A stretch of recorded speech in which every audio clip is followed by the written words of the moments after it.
5월 19일 사무엘상 8장 1절로 22절 우리도 다른 나라들 같이입니다. 이제 이스라엘의 왕정이 도입되는 그러한 모습을 오늘 본문이 전하고 있습니다. 사사 시대가 이제 막을 내리고 그리고 이스라엘이 새로운 왕정 시대로 접어드는 그러한 계기를 기록하고 있는 것이죠. 왕정 제도가 여러 가지 부정적인 요소가 있음에도 하나님께서는 백성들의 요구에 승낙하십니다. 그들의 요구를 승낙하시고 결국 왕을 세우게 되는 그러한 시초가 오늘 본문에 시작되고 있습니다. 먼저 사무엘의 아들들에 대한 기록인데요. 그들이 사사의 직을 승계할 수 없을 만큼 부패해진 그러한 상황을 기록하고 있습니다. 1절로 3절을 읽겠습니다. 사무엘이 늙음에 그의 아들들을 이스라엘 사사로 삼으니 장자 이름은 유엘이요 차자 이름은 아비야라. 그들이 브엘세바에서 사사가 되니라. 그의 아들들이 자기 아버지의 행위를 따르지 아니하고 이익을 따라 뇌물을 받고 판결을 굽게 하니라. 사무엘이 늙었죠. 그것은 피할 수 없는 것입니다. 그리고 이제 그의 아들들을 사사로 삼으려고 브엘세바에 사사의 수업을 쌓기 위해 그곳에 보내진 것으로 보입니다. 브엘세바는 이스라엘의 최남단이죠. 변방으로부터 그 통치 체계가 잘 이렇게 이루어져야 하였기에 아마 그곳으로 먼저 보내진 것이라고 보여집니다. 거기서 사사의 수업을 쌓게 된 것이죠. 사무엘이 그 아들들의 이름을 지은 것을 볼 때 참으로 사무엘의 기대가 그들에게 보입니다. 요엘이라는 것은 여호와는 하나님이시다 이런 의미고요. 아비야라는 이름은 여호와는 나의 아버지시다 이런 의미입니다. 그러니까 여호와는 나의 하나님이시요 여호와는 나의 아버지. 자기의 아버지는 사무엘이 아니라 여호와라는 것입니다. 그러니까 오직 여호와 하나님만을 따르고 순종하는 그런 아들들이 되기를 기도하며 사무엘이 그의 아들들을 낳고 이름을 지어주고 양육했을 것이죠. 그러나 어쨌든 그들의 상태는 지극히 불량했던 것으로 보입니다. 왜 그렇습니까?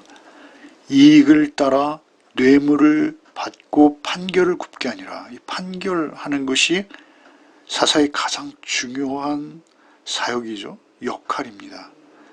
때로는 전쟁을 수행하기도 했지만 평상시에는 백성들 간의 시시비비를 가려서 판결하는 것이죠. 정의롭게 하나님의 마음으로 그들을 판결해야 하는데요.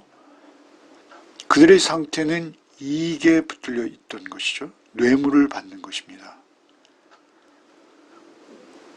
사무엘이 그 걸출한 영적 영웅임에도 불구하고 그 아이들은 부패했다는 것이죠. 어떻게 그의 자녀들이 부패할 수 있을까요? 예, 부패할 수 있습니다. 그것은 철저하게 사무엘이 요엘과 아비야를 영적으로 교훈하고 양육시키지 못한 것으로도 보입니다. 아마 그에게 사역이 너무나 바빴을지도 모르겠습니다만 어쨌든 그들은 굉장히 불량한 상태가 되었고 이스라엘 백성들은 그들을 신뢰할 수 없는 처지가 된 것이죠. 그래서 이제 그들은 왕을 요구하게 되는 것입니다. 왕정을 요구하는 백성들의 모습과 그에 대한 하나님의 반응을 4절부터 9절까지 읽고 살펴보겠습니다. 이스라엘 모든 장로가 모여 라마에 있는 사무엘에게 나아가서 그에게 이르되 보소서 당신은 늙고 당신의 아들들은 당신의 행위를 따르지 아니하니 모든 나라와 같이 우리에게 왕을 세워 우리를 다스리게 하소서 한지라. 우리에게 왕을 줘 우리를 다스리게 하라 했을 때 사무엘이 그것을 기뻐하지 아니하여 여호와께 기도하매 여호와께서 사무엘에게 이르시되 백성이 내게 한 말을 다 들으라. 이는 그들이 너를 버림이 아니요 나를 버려 자기들의 왕이 되지 못하게 함이니라. 내가 그들을 애굽에서 인도하여 낸 날부터 오늘까지 그들이 모든 행사로 나를 버리고 다른 신들을 섬김같이 내게도 그리하는도다. 그러므로 그들의 말을 듣되 너는 그들에게 엄히 경고하고 그들을 다스릴 왕의 제도를 가르치라.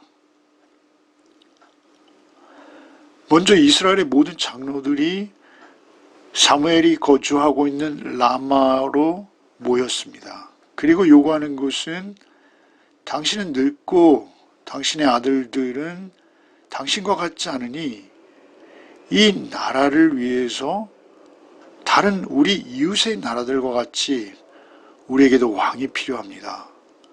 왕을 세워주십시오. 왕의 다스림을 받게 해주십시오. 라고 그들이 사무엘에게 요구한 것이죠. 이러한 요구를 할 때 사무엘이 기뻐하지 않은 것은 당연합니다. 그리고 여호와께 나아가 기도한 것이죠. 사실 사무엘이 왕과 같은 역할을 하고 있었죠. 사사가 그렇습니다. 전쟁이 일어나면 나라를 방어하는 일 뿐만 아니라 그들의 영적 건강을 위해서 기도하며 그들에게 말씀을 전하는 일, 그리고 또한 그 재판, 사사로서의 판결을 그가 행하고 있었을 것이죠. 그런데 그가 늙고 이제 그의 아들들이 판결을 굽게 하는, 뇌물을 따라 이익을 쫓는 그러한 자들이 되어진 것을 볼 때 사무엘에게 와서 이제 당신, 곧 사사는 이제 우리에게 필요 없으니 우리에게 왕을 세워달라라는 것이죠. 사사와 왕의 차이가 무엇일까요? 사사는 오히려 하나님의 주권을 더욱 인정하고 하나님 앞에 겸손히 하나님의 뜻을 받들어 나라를 섬기는 자라면 임시직이죠. 그리고 위기가 있을 때마다 오히려 하나님께서 세우시는 그러한 인물들입니다. 다만 그들이 평상시에 하나님의 뜻을 따르지 아니하고 하나님의 통치, 하나님의 다스림을 인정하지 않음으로 인해서 나라가 부패하고 많은 불협화음이 있고 그리고 범죄가 득세하는 그러한 나라가 되었을 뿐이죠. 언제나 하나님은 그들의 왕이셨고 그들을 통치하기 원하셨습니다만 그들은 끝없이 하나님을 거부하고 하나님과 점점 멀어져 가는 것이죠. 그 이유를 그들은 왕을 세워서 회복해 보려고 하는 것이죠. 그러한 그들의 태도에 대해서 사무엘이 당연히 기뻐하지 않았을 것이요. 그리고 여호와께 기도했을 때 하나님께서 사무엘에게 이렇게 그 기도의 응답을 주시는 것이죠. 7절부터 이렇게 말씀하십니다. 백성이 내게 한 말을 다 들으라. 그러니까 그 왕을 세워달라는 요구를 들으라는 것입니다. 그것은 그들이 사무엘 너를 버림이 아니요 나를 버려 자기들의 왕이 되지 못하게 함이라. 그러니까 사무엘, 그것은 네가 기뻐하지 아니하고 섭섭해하고 분통 터져하고 그렇다면 그것은 네가 잘못 생각한 거야. 이렇게 하나님께서 말씀하시는 것이죠. 너를 버린 게 아니고 나를 버린 거야. 사무엘이 자신이 버림받았다라는 생각에 괴로워하고 있었던 것이 분명합니다. 그러나 그 실제 상황은, 그 이면에는 사실 사무엘을 버리는 것이 아니라 나를 버리는, 나를 그들의 왕이 되지 못하게 하려는 그들의 속셈이다 라고 하나님께서 이스라엘 백성의 속내를, 그들의 마음을 간파하고 계신 것이죠. 8절에 내가 그들을 애굽에서 인도하여 낸 날부터 오늘까지 그들이 모든 행사로 나를 버리고 다른 신들을 섬김같이 내게도 그리하는도다. 그러니까 애굽에서 그들을 구원해 내신 하나님께서 그들이 요구하시는 것은 하나였죠. 그것은 무엇입니까? 모든 우상을 버리고 이제 나를 따라 내가 왕이 되는 하나님의 나라, 하나님의 통치와 다스림이 실현되어지는 아버지 하나님의 나라를 세우기 원하셨으나 그들은 애굽에서 나와서부터 계속 다른 우상들을 숭배하면서 오히려 애굽으로 돌아가기 원했다는 것이죠. 마늘, 부추, 고기가마 옆에서 그들이 그때를 추억하며 오히려 애굽을 그리워하는 엉뚱한 모습을 보이는 것이죠. 그들에게 자유와 평화를 주었습니다만 그들은 그것은 까맣게 잊어버리고 그저 경제적인 배부름을 쫓고 있는 것입니다. 우상을 쫓는 것이죠. 모든 행사로 나를 버리고 다른 신들을 섬김같이 내게도 그리하고 있구나. 그러므로 그들의 말을 듣되 너는 그들에게 엄히 경고하고 그들을 다스릴 왕의 제도를 가르치라. 왕의 제도를 가르치라. 왕의 제도가 어떠한 것인지, 왕의 제도가 얼마나 불합리하고 큰 병폐를 가져올 것인지에 대해서 그들에게 가르치라 라고 말씀해 주시는 것이죠. 사실 왕의 제도 자체가 절대적으로 나쁜 것만은 아닙니다. 그것은 그들이 왕의 제도를 요구할 것까지 하나님께서 미리 알고 계셔서 신명기의 모세를 통해서 왕의 제도가 그들에게 요구되어질 때, 그래서 왕의 제도를 세울 때는 이렇게 해야 된다라고 구체적으로 왕이 어떻게 처신해야 할 것을 가르친 적이 있으시죠. 그러나 지금 그들의 문제는 그것이 아니라 하나님만 섬기며 하나님의 대리통치자로서의 왕이 아니라 그들은 적으로부터 안전히 그들을 지켜줄 뿐만 아니라 그들이 배부르고 잘 먹고 잘 사는 그러한 어떤 자기만족을 위한 왕의 제도만을 그들이 꿈꾸고 있다라는 것입니다. 그러나 그들의 꿈과는 현실의 왕 제도는 너무나 다른 것이죠. 거리가 먼 것입니다. 그래서 왕의 제도가 어떠한 것인지 그 실체를 사무엘이 지적하는 내용이 이제 10절부터 18절까지 이어지죠. 읽겠습니다. 사무엘이 왕을 요구하는 백성에게 여호와의 모든 말씀을 말하여 이르되 너희를 다스릴 왕의 제도는 이러하니라.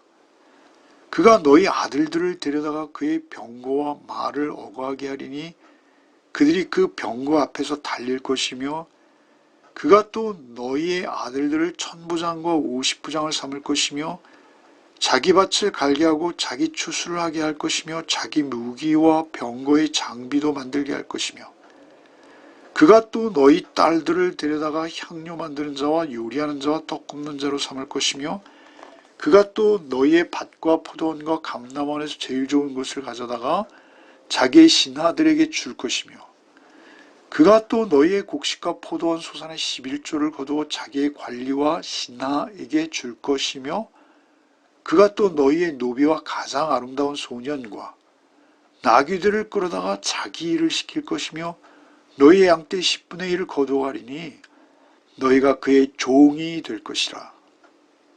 그날에 너희는 너희가 택한 왕으로 말미암아 부르짖되 그날에 여호와께서 너희에게 응답하지 아니하시리라 하니. 사무엘이 그 왕, 너희가 요구하는 왕의 실체는 이런 것이야 라고 말하죠. 그것은 무엇인가? 그들이 너희 아들을 징집할 것이다. 군인으로 끌어갈 것이다. 너희 아들들을 데려다가 병거와 말을 어거하게 하니 그들이 병거 앞에서 달릴 것이며 왕은 병거 말을 타고 가고 너희 아들들은 그 앞에서 뜀박질 달릴 것이라는 것입니다. 말을 탄 왕에 비해서 그 앞에서 말을 부리를 잡고 그 달리는 그 비참한 그렇게 부릴 것이라는 것이죠. 이게 전쟁의 상황에서만 이렇게 하는 것이 아니라 평상시에도 그렇게 그 아들들을 징집할 것이다 라는 것이죠. 병거 앞에서 달릴 것이며 그가 또 너희의 아들을 1000부장과 50부장을 삼을 것이며 그들을 마음대로 징집해서 계급과 서열을 정해서 그들을 자기 앞에 도열하게 한다는 것이죠. 1000부장과 50부장. 그리고 왕의 소유의 밭을 그들이 대신 갈고 추수하게 할 것이요. 그리고 너희 딸들은 향료 만드는 자와 요리하는 자, 떡 굽는 자. 향료 만드는 자는 자기 취향의 만족을 위해서 그들을 이용한다는 것입니다. 요리하는 자와 떡 굽는 자로 삼을 것이요. 또 너희의 밭과 포도원과 감나원의 제일 좋은 것을 빼앗아서 자기 신하들에게 주고 그리고 또한 뺏기지 않았다 하더라도 그것의 11조를 거두어서 자기 신하들에게 나눠줄 것이다. 그리고 너희 노비 가장 아름다운 소년과 나귀들을 끌어다가 오히려 자기 것으로 자기 소유로 삼을 것이요. 심지어 너희 밭의 소산만이 아니라 양떼까지도 빼앗아가게 될 것이다. 그래서 너희가 그의 종이 될 것이다. 이건 징세죠, 징세. 징세인데 뭐 가차없이 막 강제력으로 거둬가는 것이죠. 사사시대는 이러한 일들은 없었습니다. 그의 종이 될 것이라 그날에 너희는 너희가 택한 왕으로 말미암아 부르짖되 그때는 여호와께서 너에게 응답하지 않으실 것이다. 부르짖는다는 거예요. 그들이 다시 애굽으로 돌아가는 것이죠. 애굽의 왕정제도 하에서 그들이 얼마나 신음하였습니까? 그들이 람셋을 건축하지 않았습니까? 그들이 진흙을 이겨서 그 썰어낸 집과 섞어서 건축물을 짓는 것. 지금 이집트, 애굽 쪽의 그 피라미드라든지 많은 화려한 건축물들. 그것은 개인의 집이 아니라 나라의 부강함을 자랑하는 것이죠. 그것을 위해서 얼마나 헛된 수고들을 너희가 하게 될 것인지에 대해서 경고하시는 것이죠. 너희 자유를 빼앗기고 너희 종 될 거야. 너희가 다시 종이 되기 원하느냐? 이렇게 물으시는 것이죠. 그리고 너희가 다시 부르짖게 될 거야. 그 왕의 학정으로 말미암아 그들의 학대와 착취로 말미암아 나에게 부르짖을 때 내가 그때는 응답하지 않을 거야 라고 경고하시는 것이죠. 그럼에도 불구하고 백성들은 계속 왕정의 수립을 요구하고 있고 끝내 하나님께서 그것을 허락하시는 그러한 내용이죠. 19절부터 마지막 절 읽겠습니다. 백성이 사무엘의 말 듣기를 거절하여 이르되 아니로소이다. 우리도 우리 왕이 있어야 하리니 우리도 다른 나라들 같이 되어 우리의 왕이 우리를 다스리며 우리 앞에 나가서 우리의 싸움을 싸워야 할 것이니이다 하는지라. 사무엘이 백성의 말을 다 듣고 여호와께 아뢰매 여호와께서 사무엘에게 이르시되 그들의 말을 들어 왕을 세우라 하시니 사무엘이 이스라엘 사람들에게 이르되 너희는 각기 성으로 돌아가라 하니라. 백성들은 이 사무엘의 말 듣기를 거절합니다. 그러면서 대꾸하는 것이죠. 아니로소이다. 아닙니다. 우리도 우리 왕이 있어야 합니다. 우리도 다른 나라들 같이 주변의 강대국들과 같이 왕이 우리를 다스리며 우리 앞에 나가 싸움을 싸워야 할 것입니다. 두 가지 말하죠. 왕의 다스림을 요구합니다. 스스로 종이 되겠다는 것이고요. 그리고 우리의 싸움, 전쟁을 왕이 대신 수행해서 우리를 안전하게 지켜줘야지 된다라고 말하는 것이죠. 사실 인류의 정치 제도는 끊임없이 변천해 왔습니다. 그리고 이러한 왕정제도의 수립을 이스라엘이 요구할 것도 하나님께서는 아셨죠. 그래서 우리가 잘 아는 대로 신명기 17장에 보면 그 이스라엘 왕이 어떤 모습이어야 할지를 일러주시는 내용이 있어요. 신명기 17장 14절로 20절 말씀인데 제가 빨리 한번 읽겠습니다. 내가 내 하나님 여호와께서 내게 주시는 땅에 이르러 그 땅을 차지하고 거주할 때 만일 우리도 우리 주위의 모든 민족들같이 우리 위에 왕을 세워야겠다는 생각이 나거든 반드시 내 하나님 여호와께서 택하신 자를 내 위에 왕으로 세울 것이며 내 위에 왕을 세우려면 내 형제 중에 한 사람을 할 것이요 형제가 아닌 타국인을 내 위에 세우지 말 것이며 그는 병마를 많이 두지 말 것이요 병마를 많이 얻으려고 그 백성을 애굽으로 돌아가게 하지 말 것이니 이는 여호와께서 너희에게 이르시기를 너희가 이후에 그 길로 다시 돌아가지 말 것이라 하셨음이며 그에게 아내를 많이 두어 그 마음이 미혹되게 하지 말 것이며 자기를 위하여 은금을 많이 쌓지 말 것이라. 병마를 많이 들지 마라. 아내를 많이 두지 마라. 은금을 많이 쌓지 마라. 그리고 18절에 그가 왕위에 오르거든 이 율법서의 등사본을 레위 사람 제사장 앞에 책에 기록하여 평생에 자기 옆에 두고 읽어 그의 하나님 여호와 경외하기를 배우며 그 율법의 모든 말과 이 규례를 지켜 행할 것이라. 그리하면 그의 마음이 그의 형제 위에 교만하지 아니하고 이 명령에서 떠나 좌로나 우로나 치우치지 아니하리니 이스라엘 중에서 그와 그의 자손이 왕위에 있는 날이 장관이라. 그러니까 형제 위에 교만하지 아니하고 늘 겸손하여 백성을 섬기는 섬김의 왕이 되어야 된다라는 것이고 그것을 위해서는 평생에 자기 옆에 하나님의 율법서를 두고 하나님 여호와 경외하기를 배우며 이 율법의 모든 말과 규례를 지켜 행하는 것이 왕이 할 일인 것이죠. 그런데 그들이 지금 요구하는 왕은 무엇입니까? 그것은 우리를 다스리며 우리 앞에 전쟁을 수행하는 것. 그 두 가지를 요구하고 있어요. 그러니까 그들이 더욱 하나님을 더 잘 섬기기 위한 왕을 요구하는 것이 아니요. 또 하나님께서 의도하신 나라를 세우기 위해서 왕을 요구하는 것도 아니요. 그들은 오직 이기적인 욕심에 따라서 왕이 자신들을 다스려서 더 잘 먹고 더 잘 살고 그리고 또 외교관계도 잘 맺어서 주변의 나라들과 전쟁을 할 때는 이겨야 할 것이다.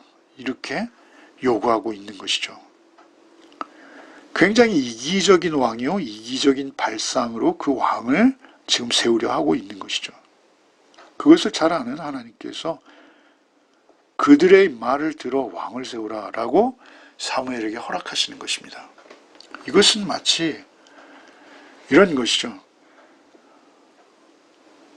그 아버지 아래 아들이 둘이 있었어요. 유산을 먼저 상속해서 나는 아버지 곁을 떠나겠습니다 라고 강력히 주장하는 그런 아들이 있었죠.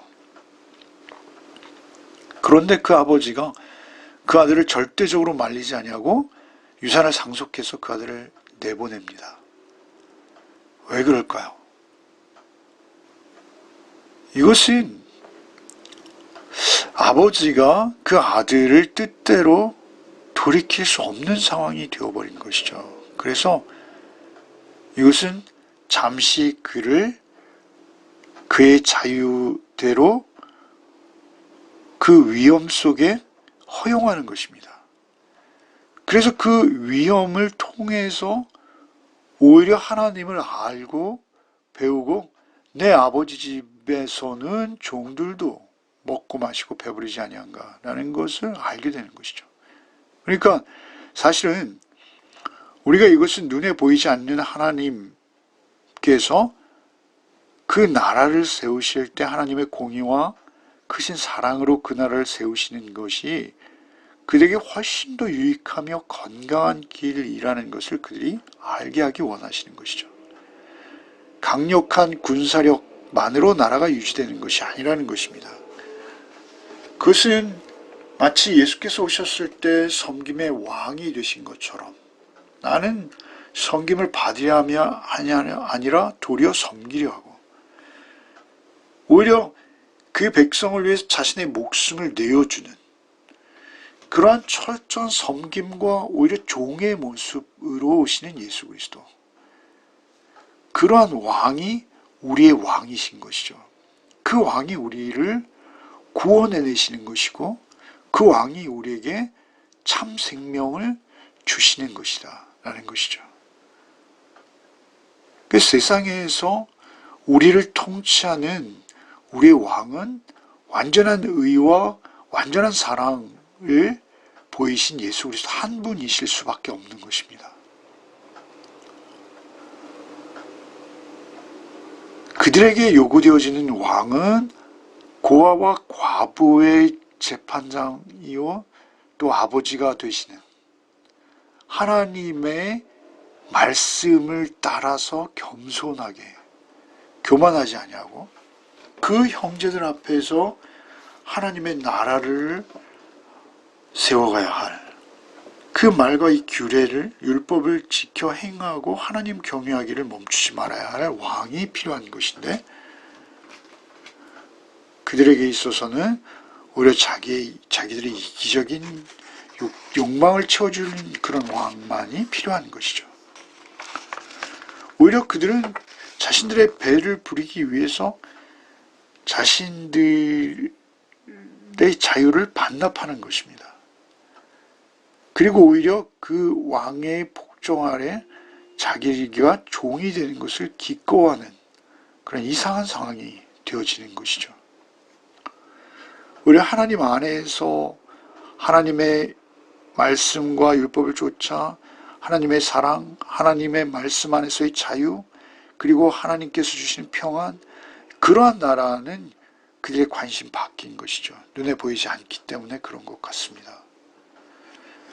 우리에게서 항상 중요한 것은 무엇입니까? 우리는 하나님의 통치와 다스림입니다. 소득이 4만 불이 5만 불이 넘는다 하더라도 그 하나님의 통치와 다스림이 없다면 거기는 또 다른 경쟁과 끊임없는 투쟁에 비교 우위를 차지하려는 그런 죄성으로만 뒤되어 있는 그런 나라가 될 수밖에 없는 것이죠. 무엇이 먼저인 것을 우리는 알아야 하는 것입니다. 무엇이 우선하는 것인가를 우리는 심각하게 고민해야 하는 것이죠. 오늘 하루의 삶을 살면서도 우리가 하나님의 통치와 다스림 안에 사는 것이 얼마나 큰 복이요, 또 그것이 우리가 꿈꾸고 지향하는 나라요 세계라는 것을 우리는 잊지 않고 오늘을 살아내야 할 것입니다. 세상의 문화와 세상의 이기적 욕심에 우리의 마음과 우리의 생각을 빼앗기지 않도록 늘 경계하며 하나님 앞에서 하나님의 공의와 사랑이 이 땅 가운데 더욱 편만해지는 그러한 일들이 우리를 통해 있기를 원하며 또 하루의 삶을 감당해 내시는 복이 있기를 바랍니다. 기도하겠습니다. 주님 감사합니다. 오늘도 우리에게 건강을 주시고 또 하루의 삶을 허락하시니 감사합니다. 우리는 무엇이 옳은지 분명히 알고 있음에도 불구하고 우리의 마음과 우리의 생각이 자꾸 세상을 따라가려 하지 않는지요. 주님 우리를 긍휼히 여겨 주옵시고 우리가 구원받은 자답게 우리 안에 하나님의 통치와 다스림이 먼저 온전히 실현되어지는 복이 있게 하여 주옵소서.